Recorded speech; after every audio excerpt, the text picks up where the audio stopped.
অবস্থা বিয়া ঘরের লেগে পাগল হয়ে গেছে গা। আমার তো চিনুন না, বেরি ভুইরা দাগ দিয়ে দিব। আমার দুঃখটা কেউ বুঝলো না, আমার বাবা কেউ দেখতে পারবে না। হ্যাঁ, এলাও যদি যুবতী ছেড়ে নিলে দেখো তোগুলা আমি সামাল দিয়ে ভাই। আমার দুঃখ কেউ বুঝলো না। আমি খবরও দেখছি, হ্যাঁ, দ্বিতীয় বিয়ে হলে কোনো অনুমতি লাগে না। আমার দুঃখ কেউ বুঝলো না।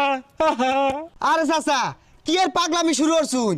এগুলা হন আইনের বয়স না করার, আইনের পোলা করবো। আর এগুলা খুলুন, খুলে বাড়ির যান।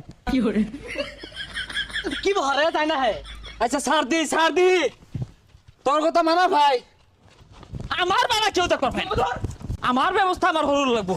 আরে চাচা নিউজ চ্যানেলে ওইটা দেখছুন যে বিয়া হলে অনুমতি লাগে না। আরেকটা তো দেখছুন না, বিয়া হইরে বাড়িতে গেলে বড় হয়ে হাসায় কাটলেও এটার কোনো বিচার হইতো না। ও চাচা কই যান? বাইসতে বাড়ির জায়গা